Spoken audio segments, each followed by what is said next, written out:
Well, as a change from our usual procedures, we're going to open this discussion with a few lines from Rudyard Kipling. We had a teapot and let it leak. Not repairing made it worse. Now we've had no tea for a week, and the bottom's out of the universe. This is more or less the subject of our discussion. What's happened to the bottom of the universe? Always down through history, minorities have ruled. And today, probably 10% of mankind, maybe less, is administering the other 90%, very seldom having any direct contact with the needs and problems of that vast majority. Therefore, at this time, it is about the proper moment to remind everyone that the greatest of all the world's potential resources is the human being himself. We are the one important factor in the survival of our way of life.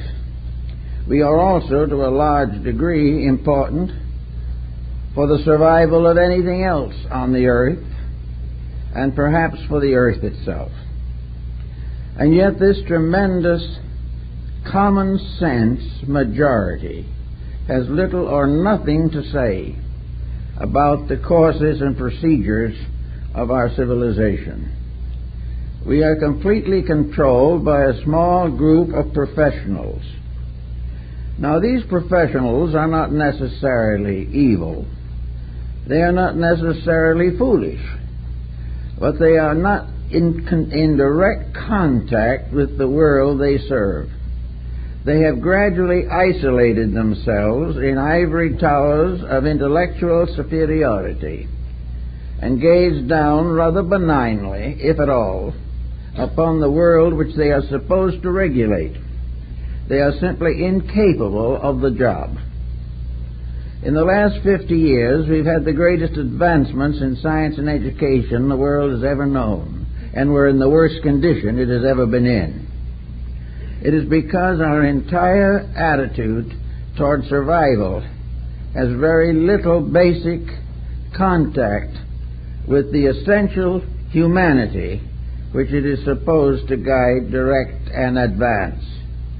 There is a new humanism that is coming up, which it seems to me is well worth consideration, and that is the dignity, right, power, and authority of the folk. The folk is the great mass of people, and in its own natural environment and with reasonable consideration, this folk is nearly always right. There is some basic value there which expresses itself through the simple and natural interests of average persons. The average individual wishes to be a good parent, a good citizen, and a good child. He wants to live in a happy environment. He does not really cherish animosities. He is not addicted to the desire to be killed in war, nor is he intentionally dedicated to an industrialism which gives him no opportunity to be a person. So all these situations mean together that the leaders are out of touch with their followings, and the followings, for the most part, have lost acceptances of their leaders. We do not want the condition to continue as it is.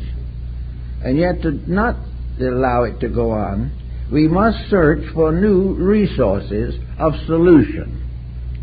At the present moment, we are depending upon science to develop the nuclear resources of the world, but they have found no way of disposing of the nuclear waste which threatens to destroy us all. Thus, an attitude which permits this to occur that exceeds or excels its capacity to dominate the consequences of its contacts and contributions is simply no longer suitable to leadership. There has to be changes. And these changes can only occur when the human being realizes his inalienable right to be human, and that he has within himself potentials that are far more real than any of the intellectual superstructure upon which he depends today. Man internally is part of the universe. He is part of the enormous diffusion of energies. He is as much part of the great plan as a star or a meteor or a comet. He is, if he can go within himself far enough, he can find the laws of his own survival. But he has refused to have the opportunity to have this researching within himself. The moment he arrives in this world, he comes under the influence of this strange leadership of infallible errors with which we have all been afflicted. He goes to school, but he is not taught to think. He is not taught to use his own resources. He is told to accept, to read the textbook and come to the same answer. If he does not come to that answer, he will not graduate. And if he will not graduate or does not graduate from school, then he cannot enter the institutions of higher learning. And if he doesn't enter those and become proficient in the beliefs that they hold and become a willing perpetuator of the status quo, if he will not do all these things, he is an outcast. He is then regarded as simply being a mediocre person wandering around in vagaries. This type of situation is getting to be a little too difficult.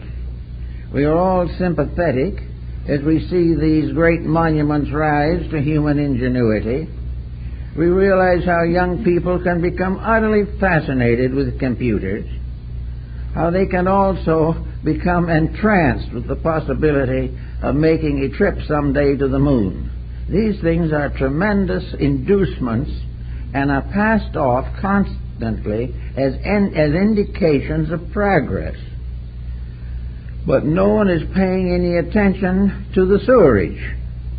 Out of these predicaments that we are passing through is a vast byproduct of waste, a byproduct of danger, of war, a byproduct of epidemical diseases, of disturbance of Earth's balance, of disruption of crops. All these things are the results of unthought out programs in which no one is interested in doing anything except landing on a planet somewhere else, and has no time or thought to take care of the planet that we live on today. Now, it's very hard to convince people that we should be more thoughtful in these matters. But as press report after each other, and many of them, show the difficulties and the dangers of all these situations brought home to us almost every day. Something should be done. But the great remote body of the approved professionals does not pay any attention to these rumors at all. They arise from the unenlightened, whereas those of special privileges and special educational dedications go right on adding to the mess. So out of it, I think we have to find out where we stand in relation to ourselves. We have been given a terrible inferiority complex. The average individual bows hopelessly and helplessly before the wisdom of the elect. He is afraid to express himself because he will open his environment to ridicule. He is not sure of himself because he has been talked down from the time he was old enough to read and write. He is therefore in a confused state and has forgotten that of all the devices that man has developed, he will never develop one as important as that which was bestowed upon him by nature himself. This is the burden that we have to study more and more carefully these days. If we are looking for solutions to problems, there is no use looking where problems are being made and never solved. If we want to find out how to survive, we must gradually discover what is threatening our survival and do what we can to correct it. Somewhere within the individual, if he digs deeply into himself, there is a mysterious faculty that perhaps we can call common sense. It is in likelihood the basic qualities of mind. It is that intellection which has been given to all of us by a power greater than ourselves. The mind is an instrument to be used, not to be abused. Its uses must always solve something. Its abuses must always tear down something. Now, the mind being a mysterious instrument which no one has been able to accurately define, and our higher professionals do not even attempt it, because to do so they would be forced to examine causes and factors they wish to ignore. But the mind remains as the one saving hope in this particular emergency. Somewhere within each individual is a kind of solutional power which should be cultivated instead of inhibited. The moment we find that a child has a mind to think with, we should help it to think with that mind. Thinking is very different from accepting somebody else's thoughts. Thinking is not to be gained simply by reading a textbook and agreeing with the author, or, for that matter, disagreeing with the author. The real fact of the matter is that every effort today is made to prevent the actual active positive use of the mind. It is being cultured to become an instrument. We are trying to make the mind into a robot. We want to have a mind that will serve situations that are essentially false. We want a mind that will agree with the prevailing policy, even though that policy is going nowhere. Actually, therefore, each of us must become capable of using the mind with which we have been endowed by a life greater than our own. Actually, the tendency to break away from the conventional and the conservative is growing every day. We are more and more aware that we are the victims of something that is not right. We realize as we stand closer and closer to the possible wars of the worlds that have been well dramatized in motion pictures, we know something is wrong, or these conditions would not and could not exist. They do not exist because humanity as a group wants them, or that they serve humanity in any way. They have continued because small groups of ambitious persons want to play chess with the human destiny. They are not concerned with trying to solve problems. They are inclined only to consider the possibility of further advancements in some highly specialized structure of munitional warfare.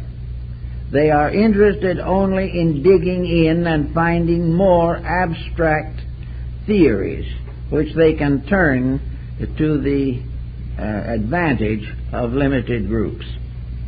Now, these minds have formed a partnership, or if they haven't formed it, it has occurred naturally, with other walks of life, which feed into this monopoly. These other walks of life, for example, one of them is the psychosis of wealth.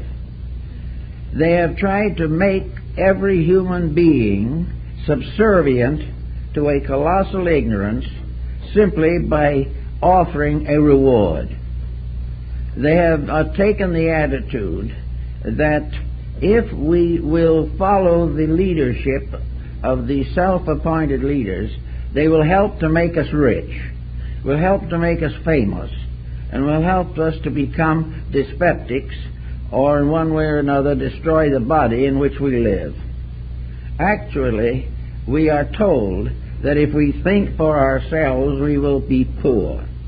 If we think as we are told to think by the elect, we may retire as vice presidents of some monopoly and have a grandfather's clock presented to us in recognition of 45 years of faithful service.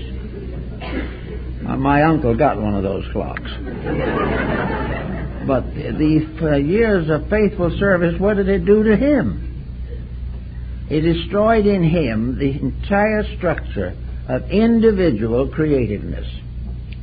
He did what he was told. He went to office every day. He followed the rules exactly. He had a fair living and was able to support his family. And he passed out of this life at the end of 83 years without actually having thought anything through for himself. He had no idea of the kind of world he lived in, and for him, pleasure and success was to be able to take a ride in a sailboat. Now, this is what has been gradually happening. The sailboat has now become a yacht, a land yacht, and living has now gone into the multiple figures so that the elite can hardly get by on $1 million a year. But with all this money, what is being solved? Nothing.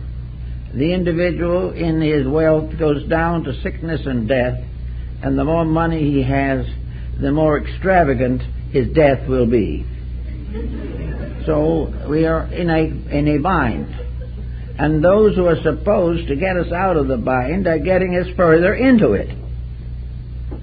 So the problem arises that more and more there are rebellions, revolts, revolutions, in which individuals are tired of the way we are mistreated by those who are pretending to be our superiors. We are not referring now to political superiors. We are not referring to those who become dictators or to those ragged and rugged generals who lead bandits through the hinterland. We are referring more directly to the type of leadership which under one guise or another prevents us from growing out of the disasters which have been created for us. Now, they will almost always say, of course, that we made these disasters for ourselves. There was no reason why we couldn't have lived well in spite of the upper crust with its eternal problems. The answer to the thing is, it doesn't work quite like that. The moment we fail to conform, we are penalized. It is not a case of where we are better off by trying to be ourselves. We are told, and it is proven to us, that if we break the pattern, if we do not follow the mistakes of the ages, we will be in tragic conditions now, and there will be no remedy. In other words, if we want to go out and beg for world peace, this is a kind of treason for which we will be penalized not only by the leaders, but by those whom they have indoctrinated right down to members of our own families. The whole situation is out of hand. But inside of us there is still this humanity. There is a power inside of the person which is the only possible solution to the problem. Each child coming into the world should regard it as an inalienable right that he has the privilege and the right and the inalienable need to become a person, to think, to use the faculties that he has gained, stress in other previous embodiments. Certainly he comes into the world capable of a contribution. But in order to make that contribution, he must now go through an elaborate process of having his individuality killed and being forced to recognize that individuality is dangerous to all of the material advantages which he hopes to gain from life. There was one comforting thought, however, and that is that these advantages that he is suffering so much to maintain are themselves failing, and by degrees every advantage is being wiped out by a corresponding disadvantage which threatens the survival of the race. Back somewhere in the old days, we wonder sometimes how civilization started. How did we begin this strange, curious, and complicated journey down through time? Who started it off? And where in the world did the great foundations of our knowledge come from? Who were the first scholars? Who painted the first picture? Who wrote the first piece of music? Who was the first to find means of healing the sick, or of creating a code of laws for the benefit of humanity? We're not quite sure, but we know that these things did not come from some privileged overclass. They came through the recognition of the necessities of survival. When Hammurabi created the great code of Babylon, which was to become the basis of every moral and ethical code that ever followed, he was not able to simply copy it from something earlier. It came out of the ordinary practices of the day. He lived in a world that as we live in it, much more restricted, but still there were the token symbols of everything that was going to come. So he found out that people shoddied their goods, that they cheated each other, that when they built a house they did not put in the materials they had promised. When they said they would do something, they did not keep their word. When no one was looking, they stole something. When someone else was not looking, somebody stole the man's wife. All the way along, there were injustices. So to meet the injustice, Hammurabi created a code of ethics. He said very simply, if you stole, you have to put it back and be punished. If the house doesn't stand up, the man who built it will be penalized, and if he does not make a good correction, we'll toss him in prison. Little by little, these common errors were smoked out, not because some one individual was greatly concerned in solving the problems, but because most people couldn't live with the problems until something was done about them. In the Spartan system, Lycurgus became a very prominent figure. He found that the Spartans were rich and powerful and given to luxury, that they were now trotting about as though they owned the earth, that their morals were getting worse as their prosperity grew greater. So he decided to put the whole thing back into its old pattern, the way it was. And he created a system so strict in Sparta that he cut crime down to virtually nothing. And it was very simple. When difficulties arose, they were looked over carefully, and whoever was blamed had the book thrown at him. Probably a rock at that time. And he was punished properly. He couldn't hire a lawyer to get out of it. He couldn't talk himself out of it. He had to face the consequence of his own actions. And also, Lycurgus made self-discipline and the curtailment of luxuries the basis of national strength. Now, we don't particularly want to follow his example, but it doesn't seem that luxury today is improving as much. In fact, we are now suffering from all the ailments that Lycurgus decided he was going to cure. And for 500 years he did cure them. And after he was gone, the process was continued, and for a long time Sparta was more or less a well-disciplined, orderly, low-crime country. But of course, that was long ago. We are supposed to forget these things and not to realize how our forebears solved problems. The great intellectuals tell us, oh, don't worry about the past. We've outgrown all those homely laws. They'll look to the future. And now people are beginning to look toward the future. They don't like what they see, because the future doesn't look very attractive. If, however, we realize that back in those days, when the tribal chieftain made the rules, when some oracle spoke the decisions of state, and where all legislators bowed before the altars of their gods and depended upon divine support for the perpetuation of their priestly and princely activities. Things were quite a bit different. They were never perfect, but there were things that were happening all the way along that could have helped. In the midst of all of this, we also had the Mosaic Code. Now, Moses was not a graduate with a Phi Beta Kappa key. Moses was a wandering shepherd. Jesus never went to the university, but his rules, laws, and principles were greater, more noble, and more enduring than all of the accumulated intellectualism of the last 2,000 years. And out of it all has come a tremendous moral influence on mankind. Between Moses and Jesus, the foundations of the morality of the West were established.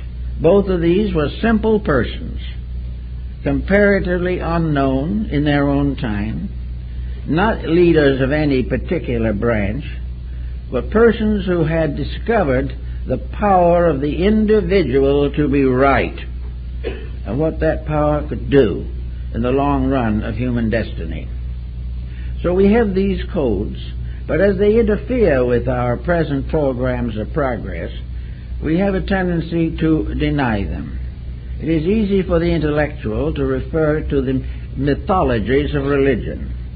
It is very possible for the physicist to assume that the idea of God is an escape mechanism of the unintelligent. But at the same time, this escape mechanism was an escape, and the situation we're setting up doesn't seem to have an escape. We do not find the answers. We do not find something better to take the place of that which has been gradually run down by sophistry. We are not solving these problems. There are trends, however, showing up, and I think perhaps our international situation is going to contribute somewhat to them, in which the facts are becoming undeniable, and where we are no longer going to listen to the type of thing that we have been hearing for so long. We're not going to allow education to simply prepare us to be animated robots, that we are not going to fall into the old patterns and stay there forever. Even 50 years ago, we had mental freedoms that we do not have today, and our debts were much lower than they are now. The efforts to pass on a sophisticated theory of life has dismally failed. It was discovered, and this fact was clearly proven in the recent effort of the People's Republic of China to make the great leap into futurity.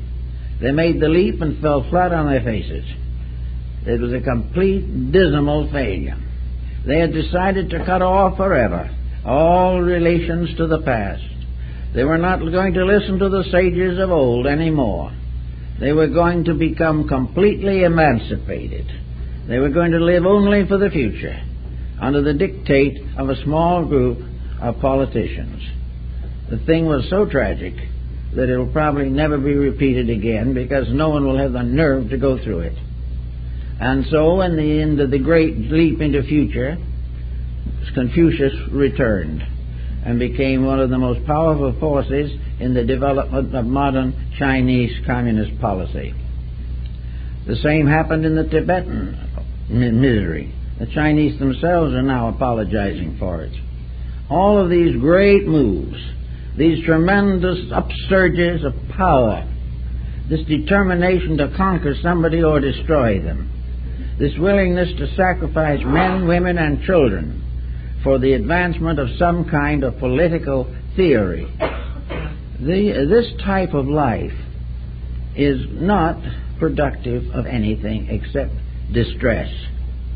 Now, we're not in the moment likely to have a grand emancipation from all this, but we can and do sense the need for an approach that is more basically sound.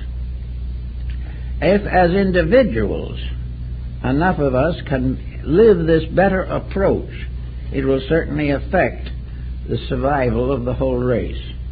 Because if a small group can get the firm establishment of realities, they can create a tremendous influence, because these realities are what everybody hopes for, everybody longs for, and everybody believes in, even if they have been told not to believe. So we take each person, we say, now, inside of us there is a governing power. A governing power that, if we give it a chance, will carry us with reasonable security through the days of our years. This is something that we are born with. And if by some circumstance our previous karma does not make this very obvious, then we must find the fact that an embodiment or an incarnation in which we are unable to control negative factors in our lives, this incarnation bears witness to unsolved problems of the past. It means that the person who has a disposition that is difficult, unpleasant, or unstable must work harder, because it is the evidence of previous mistakes. It is the evidence that this individual has lived by compromise for a number of embodiments, and finally cash karma has caught up with him. And he has to, for his own survival, work that much harder to prove that he can conquer his own mistakes. He did not conquer them in the past, so they now appear sometimes as though unreasonable and unjust. But he must face them. Normally speaking, however, wherever a person is faced with a problem, a natural problem, he is also inwardly aware of the natural solution. He may not want that solution, he probably doesn't, but it's there. If this person is properly trained in childhood, then we may hope for better things.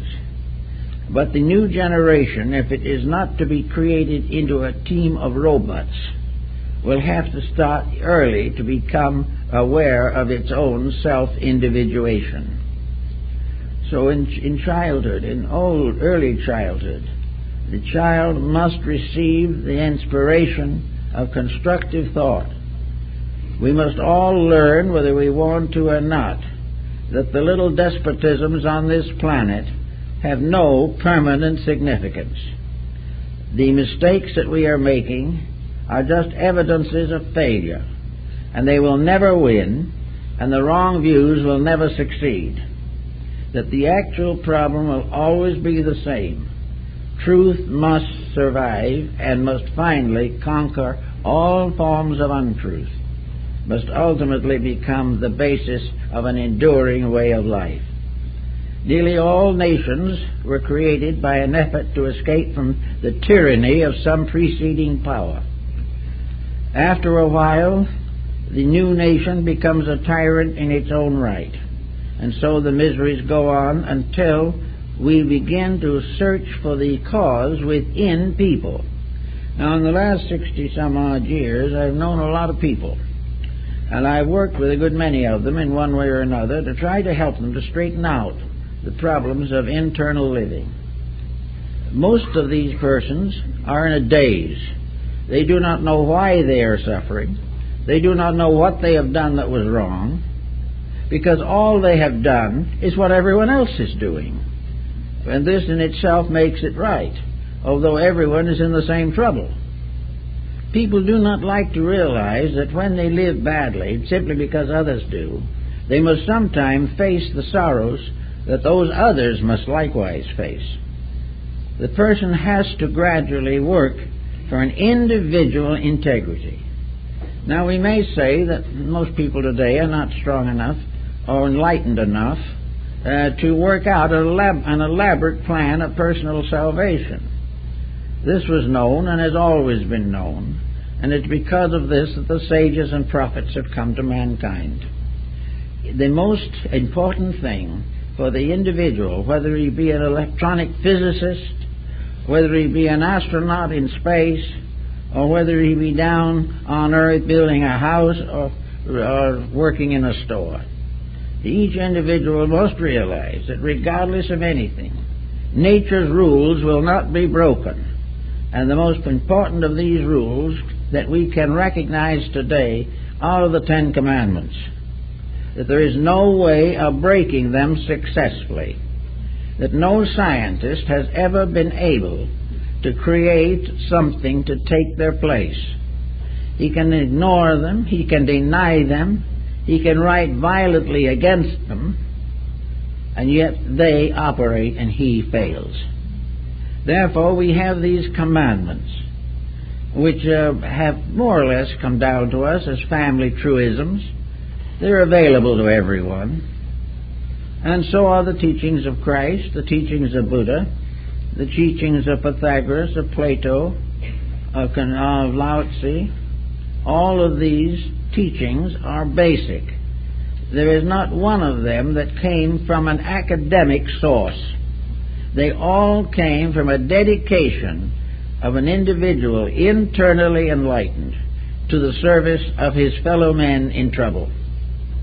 Therefore, there is no evidence that great scientific achievements will ever take the place of the Ten Commandments, or can deny them, or can create a civilization that can endure without them. Yet today, to most part, religion, which has become associated with these problems, has difficulty in surviving the pressure of science. The only way in which it has been accomplished at all is that religion itself has highly modified its own beliefs and goes very lightly onto the subjects of the Ten Commandments, allowing more and more freedom of the individual and the greater hope of vicarious attainment, that the individual will ultimately be saved, not because of his virtues, but because of his memberships. As long as this continues, we're not going to have much progress in that field, but the great intellectual group is well satisfied. Now, with the problem of trying to find out what to do, we find people, I've found them with very strange complexes as to what to do. One will tell you, yes, I do believe in the Ten Commandments. I believe in the Sermon on the Mount. I believe in the teachings of these great people. And I'd like to live them, but if I live them, I'm likely to be poor. That's bad. Instead of worrying about being poor in spirit, they are worried about being poor in worldly goods. So we do the best we can considering the situations in which we find ourselves.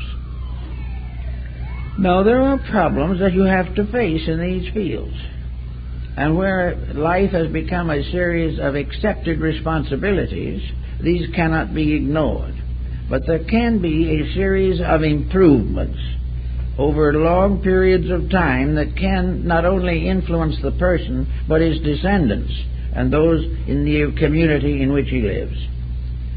The problem of the person not being able to keep all of the commandments does not justify him in trying to break all of them. He has the right to improve what he can and the best he can.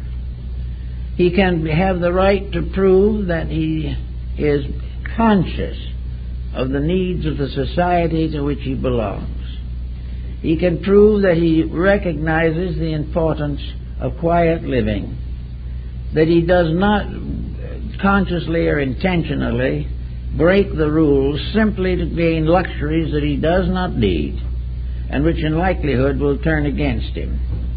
And nature, in working with luxuries, has a lot of tricks up its sleeve. The luxurious individual with more money than he knows what to do with and very little thought about how to do anything, this individual with more money is in a condition to destroy himself more quickly and more effectively than if he had less means. Money can become the basis of the complete degeneration of character. It can afford all the dissipations which are no good for it. It can overlook all the natural social responsibilities which people of less means share. So wealth becomes a punishment unless those who possess it are able definitely and completely to dedicate it to the common good of all mankind. Anything else is going to simply make life difficult for themselves. So wealth is not a reward for wisdom. It is usually a reward for selfishness. And nature does not agree to this. And so in one way or another, it is forever penalizing those who break the rules. Another type of thing that we could use, perhaps with advantage, is the idea of living in honor with family. Honor the father and the mother. This is, of course, practically ceased in a highly intellectual civilization. No one has time to honor anything. Only time enough to remove all possible obligations and responsibilities and live as free as they can. Therefore, family, for lack of that, for lack of the little horseshoe nail, the nation was lost. Because, as Confucius points out, when the family fails, the entire empire is ready to collapse. So as more and more homes fail today, more and more troubles accumulate. Juvenile delinquency, crimes of all kinds, vicious misuse of funds, all these things, unreasonable fees for various services, all represent the failure of ethics to control. When ethics fails, evil moves in. And everything that is corrupted ethically will ultimately corrupt the society to which it belongs and fall in dismal failure amidst its own corruptions. So, the old rules were tested by the trial of ages. They were not brought down by some small group of superior persons. They were part of the human experience. Now, we have built ourselves now one of the most intimate human experience situations that it is possible to imagine. It is becoming obvious that human experience is telling us that we're in serious difficulties. Now, this does not mean that every individual is going to be destroyed by the common troubles of his day. The Scripture also tells us that though thousands can fall on the right hand and thousands on the left hand, the just man shall not be moved. If we are right, we are protected by the one armament that will hold, rightness. If we are right, we will achieve what is necessary, and we will arrange or set the foundation upon which our future embodiments will function. Now, if we could hope, as the materialist does hope, with very little scientific proof to support him, that when this world ends as far as we are concerned, when we come to the end of this small span of life, that we shall cease to exist forever, that no one will ever know or care what we did, and we will never know what happens to the world we leave behind, because there won't be any more of us. This is comforting to the individual who believes that in this way a bad conscience can be absorbed into oblivion. But we are not sure of this. In fact, it is becoming more and more reasonable to assume that the human being is a reincarnating creature, that he has lived before, and in living before made some progress and some mistakes, and he will live again to make some more progress and correct a few mistakes. The whole situation, therefore, rests upon a different foundation. The individual is never going to escape the weaknesses of his own nature except by correcting them. Now, the philosophical insights do not warn the person that a terrible perdition awaits him. He is not going down to some horrible inferno to be tortured to death forever, while glorious Christians on a bridge of love wish him luck. The situation is not this at all. The individual will have to face the consequences of what he's doing now. And death is not going to end any part of his inner life. His inner life is a stream flowing from embodiment to embodiment.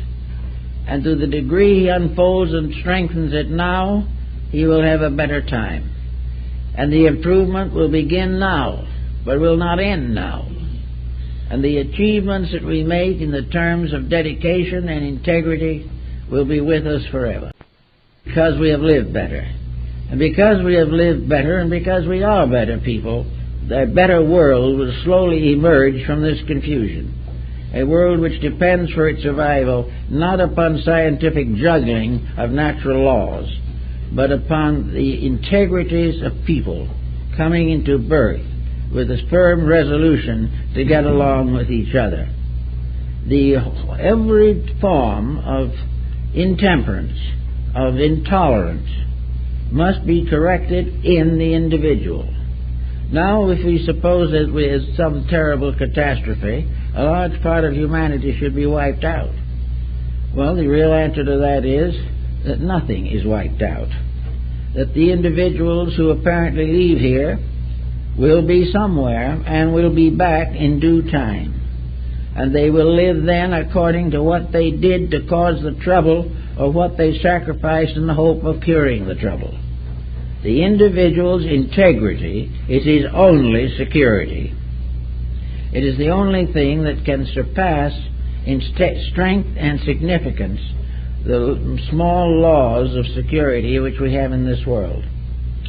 So I like to think that in the new idea of humanism that we will have one humanity functioning forever, or at least for all available reportable time. Nothing is forever except foreverness itself. But for ages to come, humanity can be a great unfolding motion through space, in which a divine creation, gradually becoming inwardly enlightened, can build for itself a future in harmony with the will of God. These things can happen, but we have to use whatever means we have to make them happen. We know, for instance, that most people have a tendency to be good-natured, and that the majority of them assassinate this tendency every day. They do something that is not pleasant, not kindly, not charitable. In this quiet charity of ours, jealousy pops up, and we're sorry afterwards, but we said a lot of mean things, and as one told me, I'm sorry I said them, but I'm glad the other person heard them. This is what might be termed the true Christian spirit. Then somebody else doesn't approve of something. Someone always disapproves of things we do. We have the wrong job. We wear the wrong clothes. We go to the wrong church. And somebody has to save us from this deadliness of our own inadequacy. So someone who doesn't know a thing about it will become a violent reformer. If by any chance we prefer our way to the recommendations that this other person makes, then the other person is righteously indignant. They have been denied the right to save us. And so another feud starts. Everywhere people get all worried about something. They're worried about the church that friends belong to. They're worrying about the race that children marry into. They are worried about the job they have. They are worried about the politicians they have and would like to vote for someone else. When they do, they'll keep right on worrying. So people are all upset.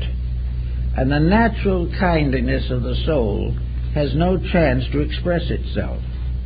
This is the reason, probably, why monastic orders sprang up in different religions, and those who wished to live the good life simply separated themselves from society, retired into a convent or a monastery, and remained there, spending their lives in prayer and meditation. This sounded as though it might be a pretty good idea, but it was actually a failure, for the simple reason that these people gradually became useless. They did nothing for anybody except try to save their own souls, which was a mistake. The whole of humanity is built upon an idea of cooperative comradeship, everybody helping everyone else to fulfill their proper, reasonable, and honorable desires. So in true, the idea of a true humanity, modern humanity, is a cooperative, a process in which the problems that arise are solved by the people who have them. Imagine what it would save in the terms of money if we could all solve our own problems, rather than spend elaborate sums in order to have professionals try to solve them for us. If we could take care of the little differences that come up, so that we have no longer lasting grievances, we would have better dispositions, there would be fewer heart transplants and things of this kind, because we are destroying our own dispositions and our health by our attitudes. So if we want to try and get into this better world of the future, we all have the right to be right. We have the right to do the thing as it should be done, regardless of how other people do it. We have a right to be kind even when others are unkind to us. We have a right to be honest while we are being cheated. We have a right to be patient while things go into confusion. We have a right to become bigger than circumstances. Until we are, circumstances will continue to press down on us with an almost irresistible force. So we have the right at all times to a strength beyond anything that the world can confer. The strength of a dedicated will is beyond human attack. We can do it. Now, the dedicated will in ancient times sometimes led to the stake, torture, and those kind of problems. Fortunately, those days have more or less disappeared, although some of it seems to linger in the outskirts. But we are now largely safe physically. The main thing is we are ridiculed and we are penalized if our attitudes are not in harmony with the times we live in. This type of penalization, however, is becoming so general that there is a tendency for those so penalized to unite, organize, and stand for their rights. Little by little, the policies of entrenched minorities are being broken down by the people whom they have failed to protect. And little by little, the great power of the many is being restored. The main problem now is that the many will have something constructive to offer. The only way in which the many can really solve the problem is to release native intelligence, to become capable of common sense, a mysterious faculty which is in short supply and in eternal demand. The common sense tells us the facts of things, unvarnished and free from all the promotion, public relations, and salesmanship that is afflicting our society. Common sense tells us that we should not spend more than we make. Common sense prevents us from splurging in times when economy is indicated. Common sense tells us that if we live poorly, as Ben Franklin pointed out, we will not have the penalties that we will suffer if we live richly and lose everything we have. All of these points come into common sense. The fact that a person knows that when he's cruel, he's wrong. That he knows when he's selfish, he's wrong. Knows when he hurts other people, he shouldn't. And knows that when he is wrong, he will apologize. And that he will live within his means, and that he will bring to his family or their families all of the ideals and integrities that will help to build them into a closer unity. All of this also demands, whether we know it or not or care for it or not, that each individual shall have some kind of a religious life. A religious life is not a superstition. Materialism is a superstition.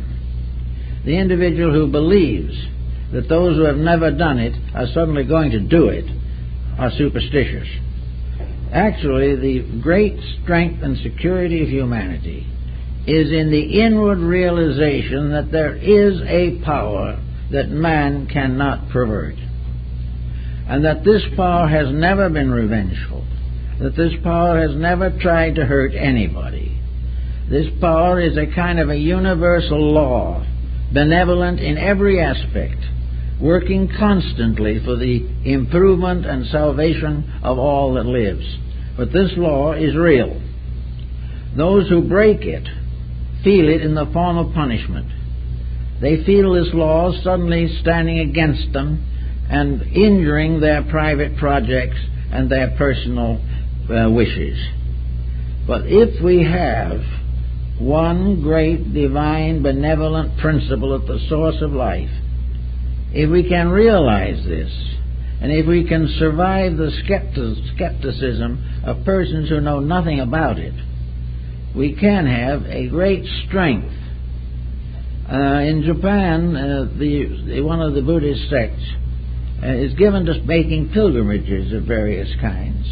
And in pilgrimage, the pilgrim walks from one shrine of his sect to another, wearing his broad-brimmed straw hat.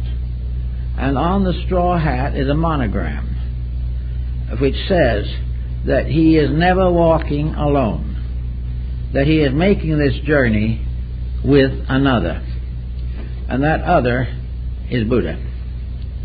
That wherever he goes, whatever he does, the other is with him. The other meaning truth, meaning integrity, meaning righteousness, is with him and always will be.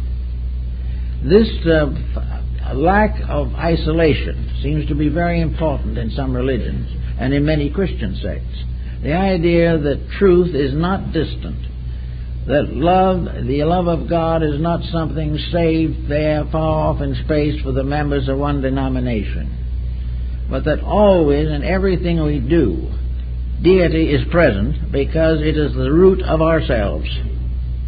No one can be alive without deity being there. And when life here ceases, deity goes on with the deceased into another dimension of life.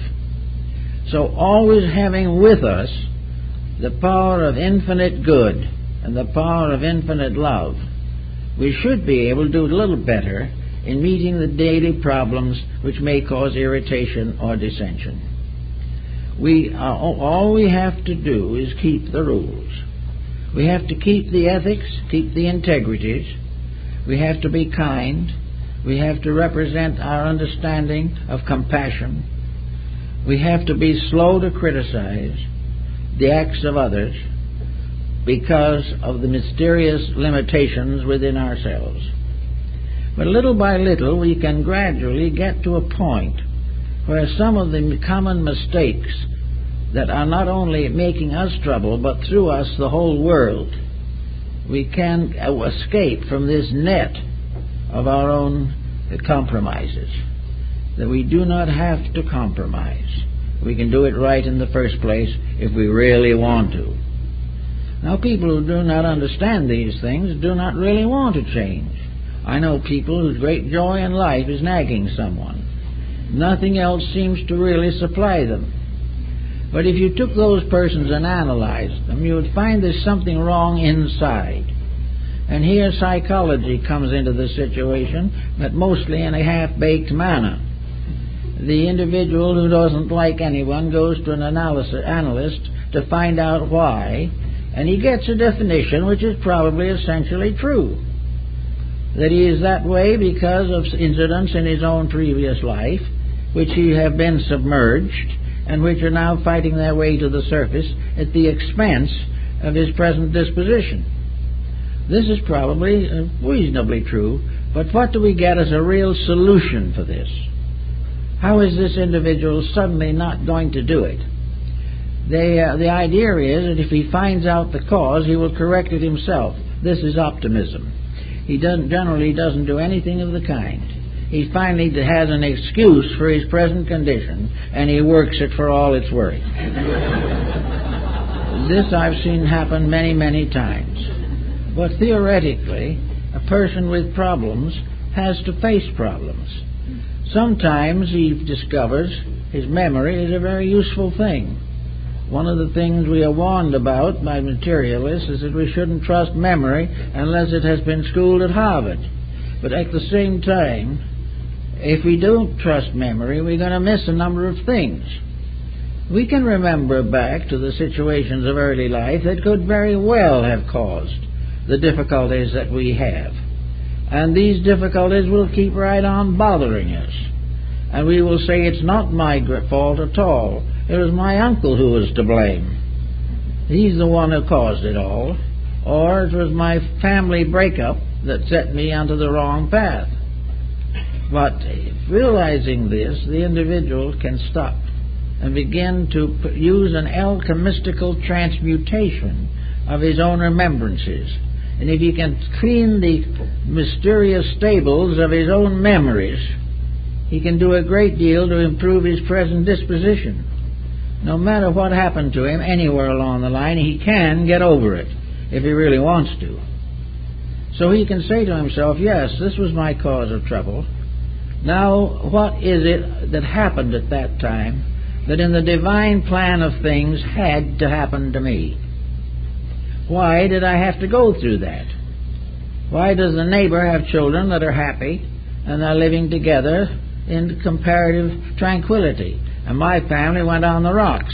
Why did this happen? Well, there are all kinds of answers, but the substance of the matter is, as we look at it today, that the condition that has been caused is wrong, and that this condition has been allowed to control life and make trouble for the individual maybe for 60 or 70 years. He's never got over his grievance. He was here to get over the grievance, and philosophy, religion, science should teach him that there is a grievance to be recovered from, and that it is only his own integrity that will do it. And when it comes to leaning on science for this type of recovery, it can only go so far. It can help to clarify the problem, but no individual can solve it without the use of his own willpower, common sense, and integrity. So we have all these problems that are here to make us learn.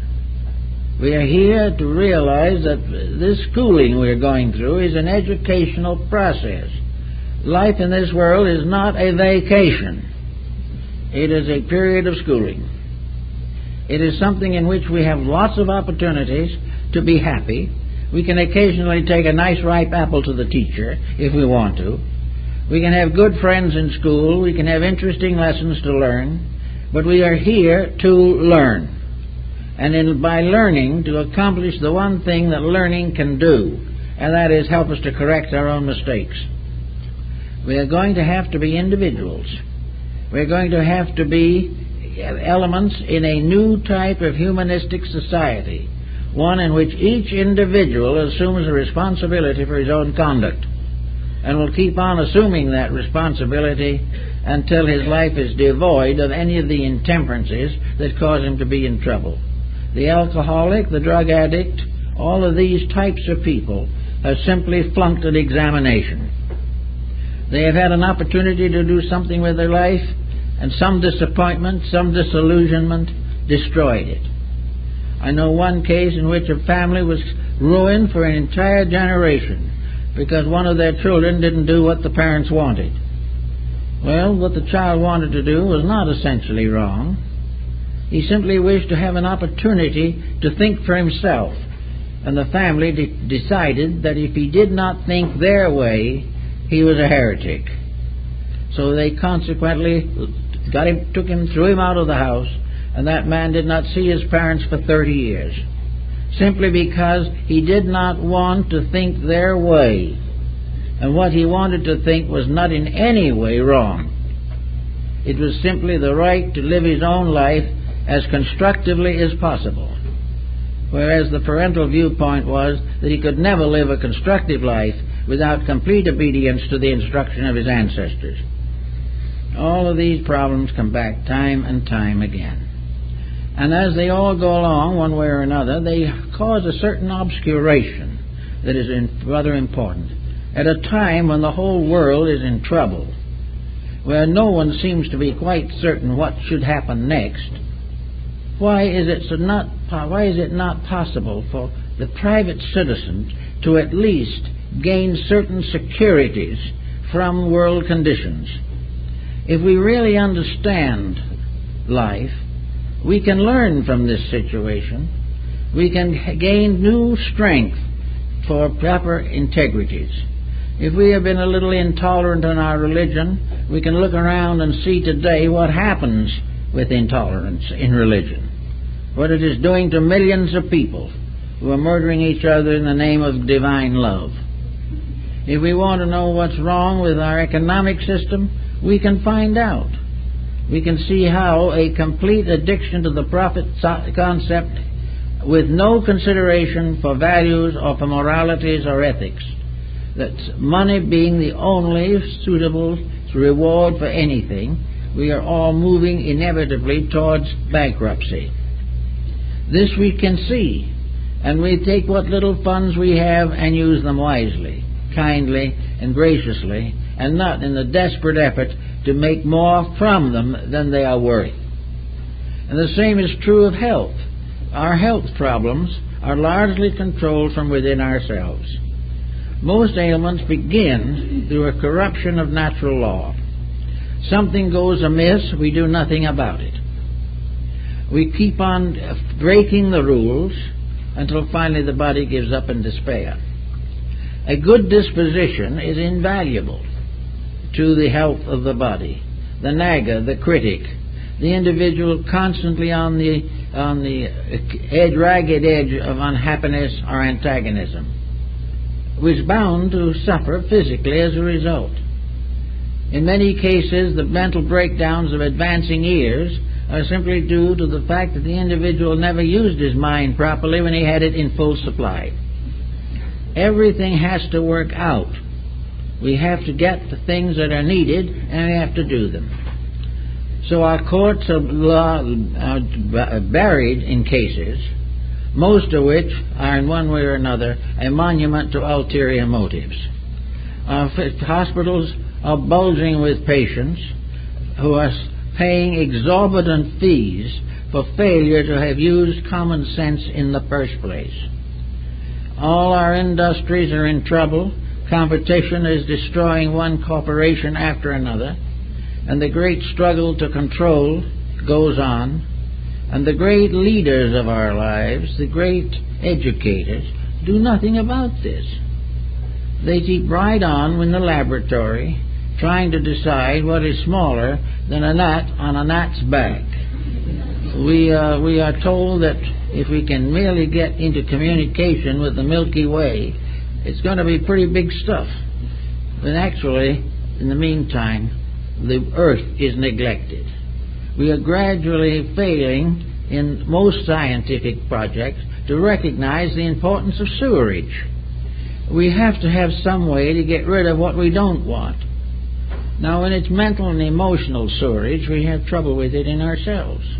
It causes all kinds of stoppages and all kinds of ailments.